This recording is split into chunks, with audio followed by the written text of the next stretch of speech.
boy Y.A, the king of Las Vegas, and you can find me at Chatters That Matter. Let's talk about it.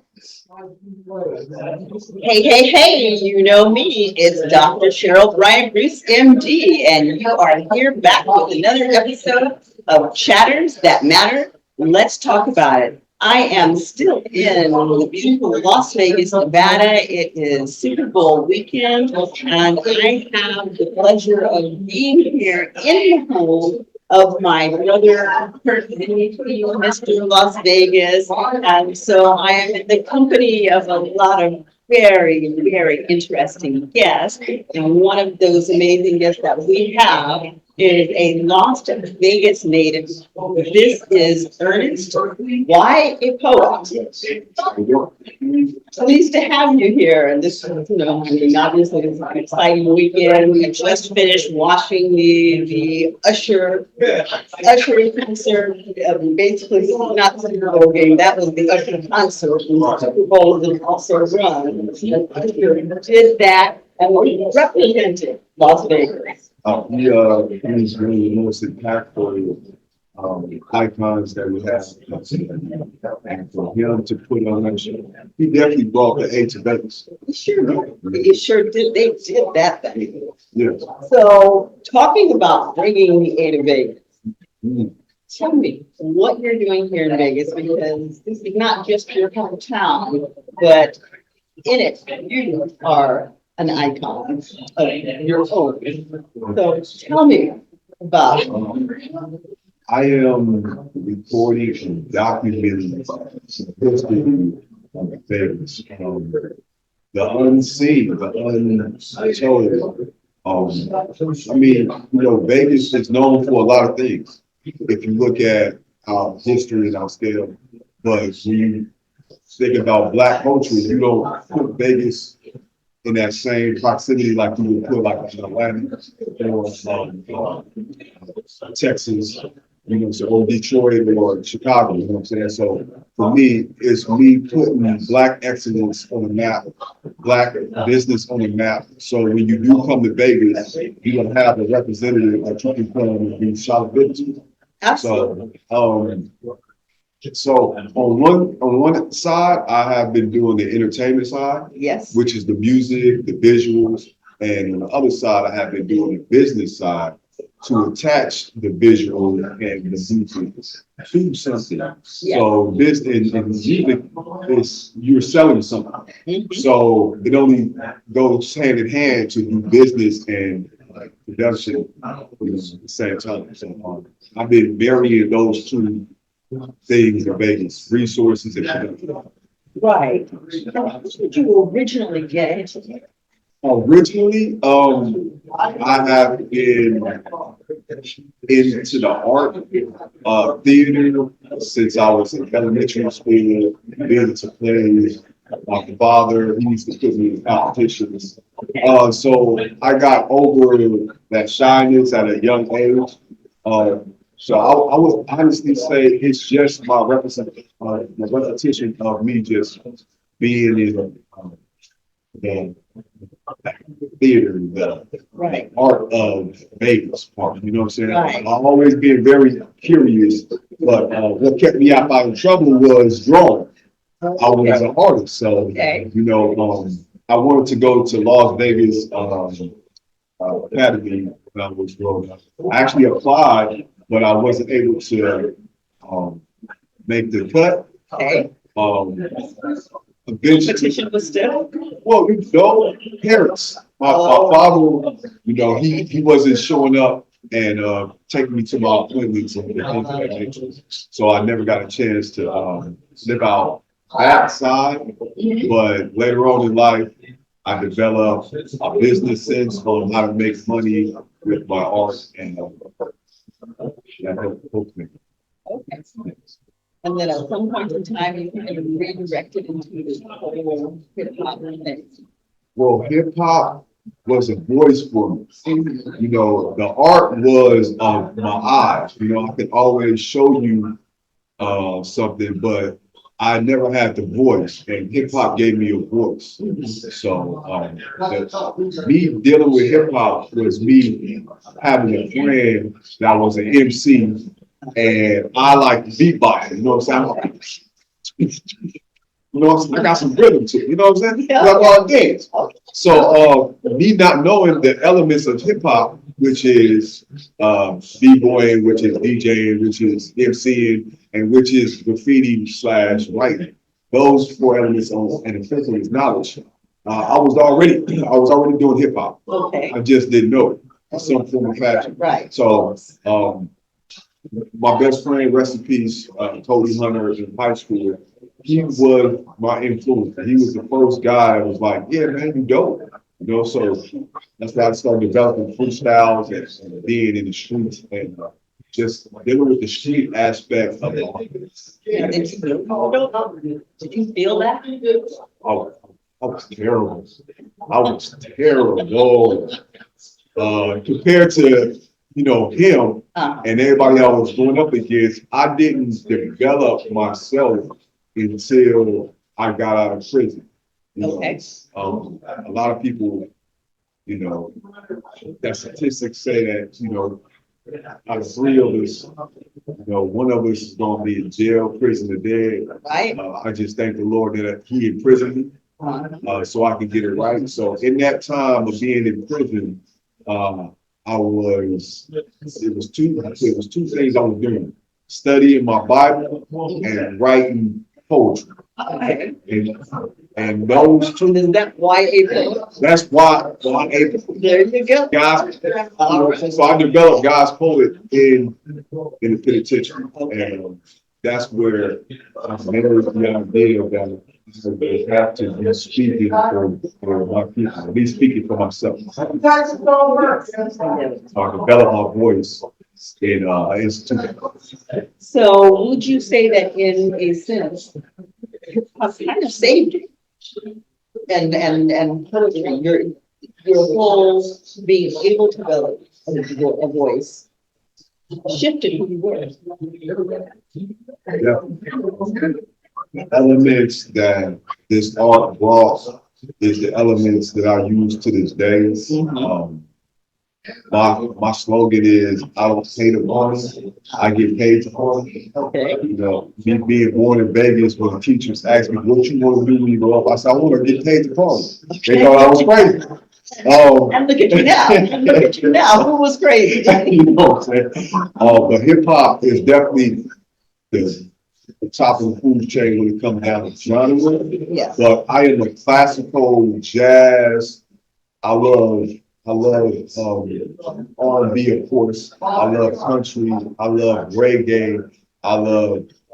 So you're just a music man. Yes, I love the art. Beethoven. I will listen to some elevator music.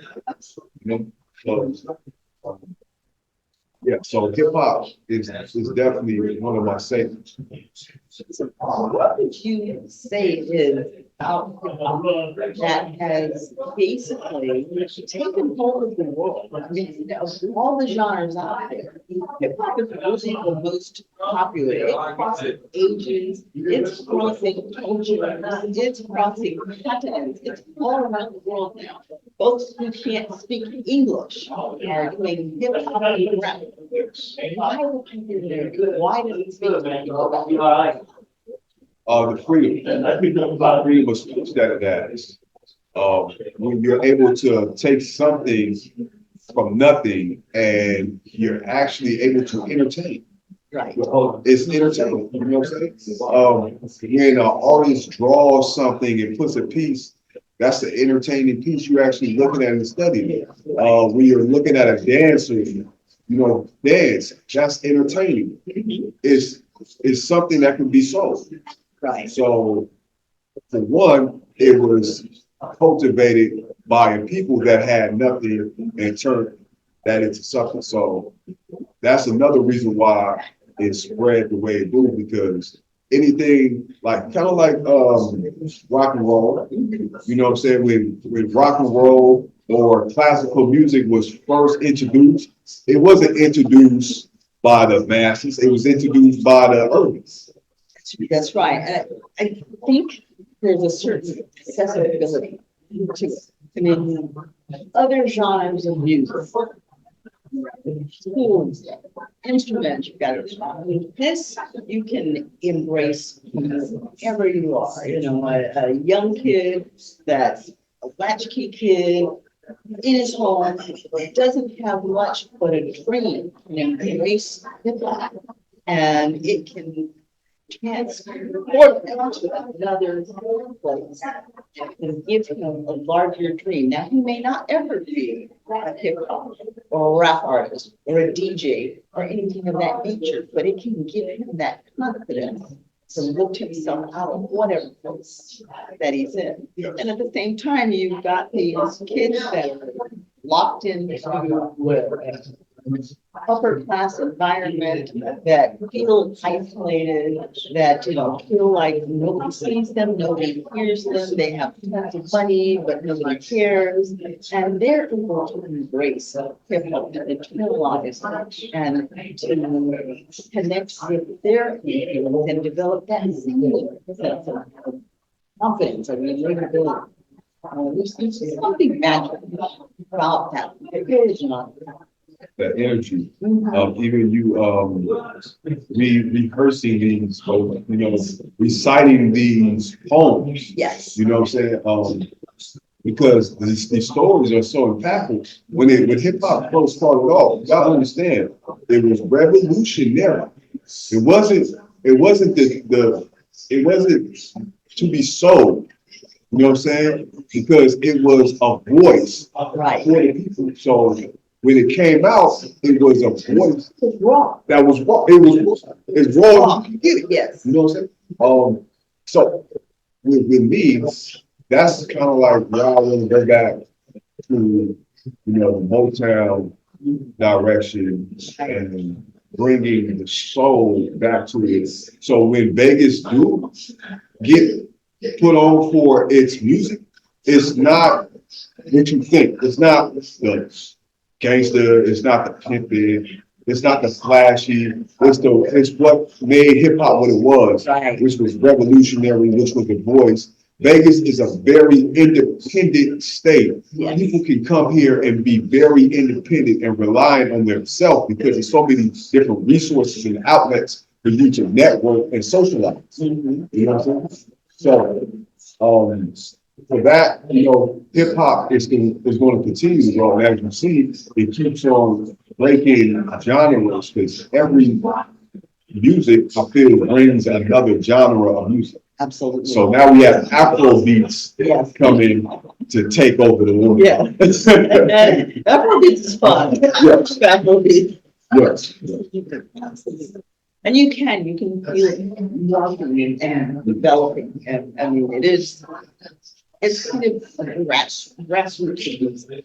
And those grassroots things, they grow, they change, they morph, they fit the people, and with each generation, it has a different shape. And I feel that with hip hop, each generation is changing the shape. But I do agree. I do want to see that Motown thing coming back, and it is coming back. I mean, we're getting artists like October London, who they're calling him the rebirth of Margaret. And oh my God, it sounds familiar. How's that feel? I'm in love with Long Drive. So you're meeting artists like this that are putting out this wonderful music that's for a while there. Just feeling like this music is going to die. This over generation because there wasn't anything coming back out. But here it is coming around again. Look at a different place. No, it's old, but it is something new and fresh. It still has that deep connection. Deep roots. You can't cut the roots off. And you have to thank the internet. Yes. Because if it wasn't for the internet, you would have gatekeepers that would prevent this type of sound and music to make his own way, make his own lot of things broadcast to this world. And that's why it's important for us to understand that, I mean, I'm an older school guy. You know, I remember when we had CDs. He's still a baby. I remember when we had 8 tracks. And it was on 2007. You know what I'm saying? It's only like 10 years ago, right? 10 years ago we had CDs, right? But that transformation of even the older guys learning the new technology, because right now what's happening is a transfer of information is being dumped into the internet at a high speed where we can't even, Irate. you know what I'm saying? Like, Keep up with it anymore. it's so many new movies, and on top of the old ones that still get reintroduced. So, you know, I would say at the end of the day, you know, take your time, choose wisely, and use the internet for good. You know what I'm saying? Like, teach the kids, you know, that this is a powerful tool, but And it can be a dangerous tool if you're not careful. yes. So, you know, and I know you want to talk about mental health, and a lot of that plays into the music that we're listening to. You know, In the background, we have Super Bowl. Super Bowl, let's go down now. Was that 49ers? Who win it? Who's winning? Oh, they're winning. I didn't know that. 49ers fan in the house. Hey, what can I say? We are going to take this game. Go Niners. Go Niners. Go Niners. So we're talking about mental health. Well, obviously, there's good mental health going on in that. Mental health to me is one of the things that got me back on the track. Even got me back on wanting to present a healthy and clean environment when it comes down to the events that I put on, the music that I'm presenting. What am I promoting? You know what I'm saying? Like I said, music nowadays is selling something. So you got to be very careful of what you listen to because you don't know what they're selling. Right. You know what I'm saying? Even Usher was selling something on that stage. He was selling on that stage. I really enjoyed that show. Because he took his shirt off and you know what I'm saying, he had a reaction like, I can only imagine. Yeah, we lost it. I can only imagine, you know. But that's the power, that's the beauty of what we're doing. Me, I think it was 2016 when I really started taking a lot more seriously. And that's because of the discovery of a doctor by the name of Sadie. Dr. Sadie, aka my health teacher. Him, Clyde Anderson, Dr. Umar. I was rocking with my brother Polite, but you know, get my brother out of jail, whatever he's man, free that man. Well, Sadie was doing time too. Yes, he was. Dr. Sadie was doing time too. For those of you who don't know who Dr. Sadie is, some of these healers that he's talking about these are people who are working in natural, holistic healing. And they were coming forward with treatments and even cures for some of the diseases. Dr. Sadie had a natural treatment and cure for AIDS. He claimed a cure for AIDS and was taken before the House, Senate, Congress, questioned him. They were trying to charge him. He actually went to jail for a while and they challenged him. And he was able to show categorically with real life examples and with real data that indeed these treatments that he was claiming as cures and treatments were effective. Now, Dr. Sadie ended up in jail, and Dr. Sadie died in jail under suspicious circumstances. They claimed it was a disease, I believe it was a pneumonia, but the circumstances were quite suspicious. And of course, if you have natural cures for diseases like AIDS, that takes a lot of money out of the pockets of big pharma. We are going to leave that where it lies, because, you know, we want to keep this show on the air and I don't want to be censored, and I do have a medical degree that I have to protect. So we're going to leave that lie. And I just challenge you, Dr. Sebi, S-E-B-I, go read about it, educate yourself. This is Black History Month. Dr. Sebi is definitely a part of our Black history. So go educate yourself and understand that there are things out there besides pharmaceuticals that can help you live a healthy life. Health is wealth. You are your greatest asset. So you need to invest in yourself. And that first investment is to educate yourself, inform yourself about things other than what is being hand-fed to you. You know, be your own investigator. So I'm really pleased to hear that you were acquainted with Dr. Sebi and a lot of his field. So tell me more about that. It all started, of course, with my Bible. But me wanting to know more, God said, okay, I gave you the basic instructions. Now I'm gonna give you some more instructions that ain't in the Bible. And I asked him to show me the descendants, the leaders, the preachers, the mentors, disciples yeah, that are still living yes, and testimony. And I had a kiosk at Town Square, and I was selling waters and all kind of, you know, fruits and vegetables. And you know, one of the Roster brothers, you know, we was chopping it up. And I was trying to give him a water because we was talking. So I was like, yeah, that's the best one I got. You know what I'm saying? I was like, take it free, like the signing. He was like, brother, read it later. I was like, yeah, it got whoopie whoop whoop whoop. Do you know what that is? I was like, no. So he started breaking it down, and I was like, whoa, why the hell do they sell it? you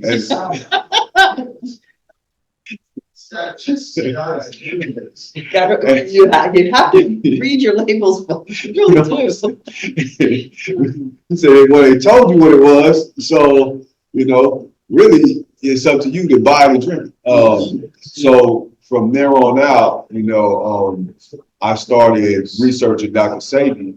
But previously to him, I was watching a documentary called Hidden Colors. Yes. With my brothers talking about, you know, the motherland, Kush, you know, Kushnites, and so it just took me on this whole path of ancestry, healing myself, yes, mentally, physically, and spiritually.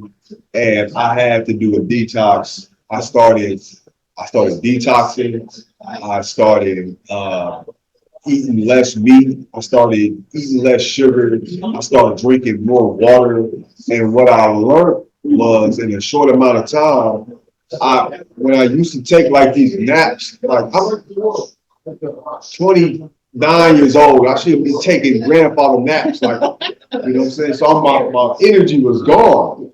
But when I started detoxing, I started gaining my momentum and my energy back. And, you know, I used to drink them energy drinks, right, and a lot of coffees and having a lot of milk products in me. Man, I was sluggish all the time. That's right. So, you know, for me to find Dr. Sebi and start immediately re-healing myself, I had to put it in the music. So I made an album called Fever. Okay. 2016, and I had a scarf over my face with two temple guardians on the side of me because I didn't know something was gonna happen. But 4 years later, the COVID-19 hit, and everybody called it fever. Right. So I'm sitting talking about Dr. Sebi in 2016 before he passed. That's right. So, you know, I was on the knowledge because, you know, God was preparing me for what was to come. You're being guided. Yes. You're being guided. I mean, there was a shift in 2016. There was an energetic shift. And I think a lot of us felt internally, we felt that shift, and we felt the need to do something very, very different. We didn't know what was coming down the line, but we felt that something big and threatening was coming down the line, and we needed to prepare ourselves for the battlefield. And you know, I as I speak to people, I hear a lot of people that really identify that 2016 point And as I'm talking to different artists and different people across the board, I'm hearing this reverberating sound of I made this shift in my wellness and cleansing myself, cleansing my soul, my mind, my body, my spirit, cleansing. And I think that we're still in the middle of that battlefield. I mean, I don't think that we need to think. I think that we're really in the middle of the battle now. Yep. And we're recruiting more and more soldiers for health and wellness because we have to have that strong core. We have to be healthy on offense. It's not enough to just be healthy. Not at all. It's not enough to just be mentally healthy. We've got to be healthy on every realm, emotional, mental, physical, financial, your social, your spiritual. We have to be healthy all across the board. So I applaud you for this journey that you're on. Thank you. As we continue to push the subject, as we continue to push the envelope, we have to turn to our government officials, we have to turn to our leaders, and we have to not depend on them, but let them go. Right. We have to let them go, and we have to go back to using our hands. Because once you do cleanse your mind, body, and spirit, it's time to put in work. Well and long overdue work with these hands to manufacture and put something on the table that God has presented for us. My people have not put in enough sweat and tears into building their own industries. It is our time to mentally and physically raise above the nonsense. We are no longer on nobody's plantation unless you want to be. Now, I know it's scary getting off that lot, but you see us African Americans are walking and talking upright, and we're riding horses again, okay, that we own, okay? Can't nobody tell us what we can't do anymore but ourselves. So the first thing, once you cleanse yourself, your mind, body, and spirit, is to get yourself back to work and start creating things, to manufacture, to be able to sell, to have exchanges of goods and services. That dollar means nothing, because if you really want to pay me in gold. There you go. Let's talk about that. Everybody's talking about getting paid, making that bank, that money. That money is not worth the paper that it's printed on. Okay? So we have to start dealing in things like gold and land. Now, I don't care what anybody says, well, land, that's not the thing to invest in. I'm sorry, but land is something that is a solid, tangible. We have to have that money. You have to have a place to live. And as far as investing, the most valuable land is that land sitting around the coast. Why? Because there's a very finite amount of it. You own property on that water. That property will always have value. Always have value. So we need to start taking advantage of buying those properties. If we have a property, I don't care if you have a little shack on the corner in a ward, that little piece of a corner in the ward is yours, and it has value. And guess what? When you sell it for a crumb, you know what they did with the Indians and those beads? You sell it for a crumb, they are going to turn around and you won't be able to buy it back, because they are going to assign it a value that will be significantly higher than what you gave it away for. So we can't keep giving ours away. We've got to hold on to it. It's our generational wealth. You pass your property. Pass your property. Just pay those property taxes and pass that property. And, do something with the property. Like, when I was saying stop relying on them, I mean, we got food deserts, right? In my neighborhood, you know how hard it is to find something green on these corner stores, but they got the liquor. They got that liquor back The there. liquor stores are all in our neighborhoods. So why aren't we growing? Like, we got millionaires too, right? All these super celebrities. Why ain't I hearing them talking about farms and producing things that we need? Like I said, Right. there's only so many clothing lines and so many makeup companies that we can actually have. And while we all need soap, we gotta buy things more than soap. So, it's nice to have your African black soap, but there are a whole lot of other products that we need. And we need to buy them from ourselves. I need three: my roof over my head, water, and food in my belly. Anything else is man-made. I'm trying to show my man, my women, that we are no longer surviving. We're actually thriving, because if you can take care of those three basic necessities, that is called thriving. You are no longer in survival mode. You have took care of that. Now, anything else, ladies and gentlemen, that's yourself. That's what you want.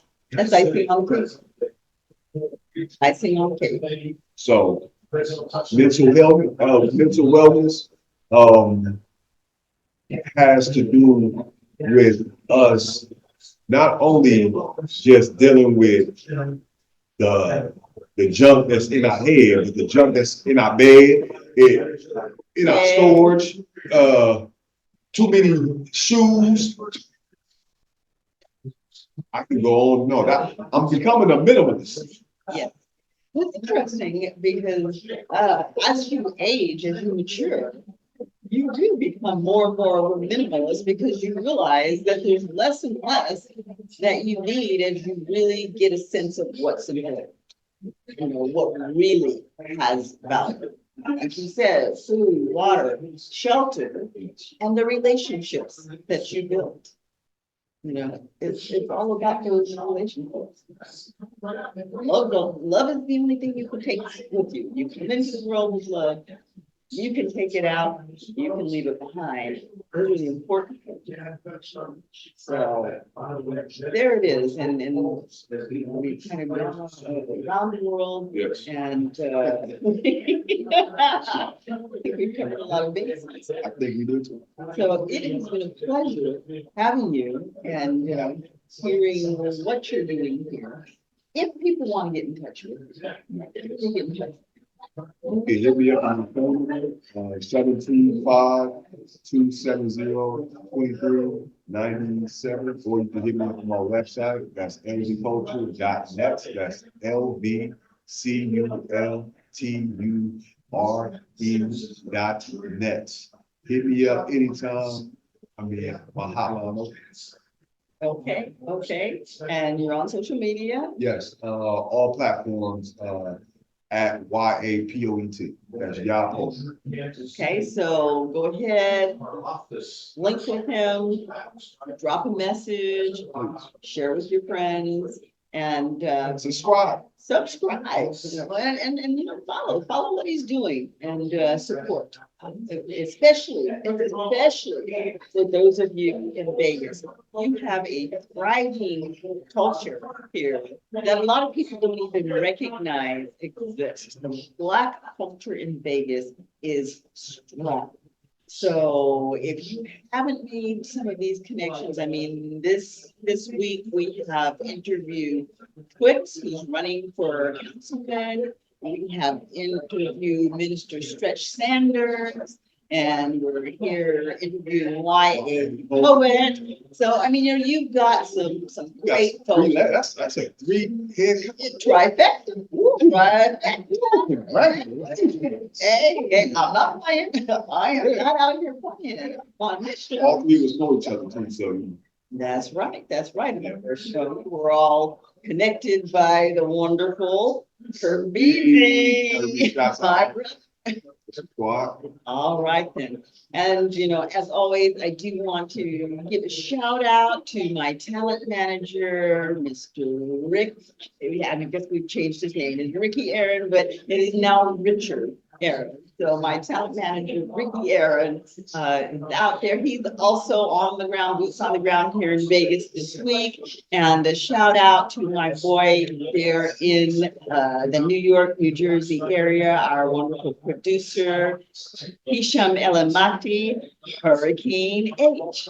You have been listening to Chatters That Matter, and I am your show host, Dr. Cherly BryantBruce, MD, the Celebrity Doc.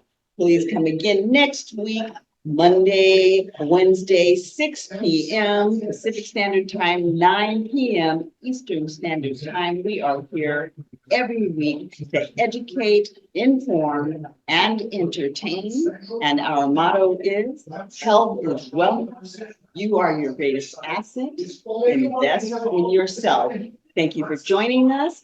Like, connect, share, and by all means, benefit from everything that we share, and we want you to throw some down. Have a great week. Y.A. Poets.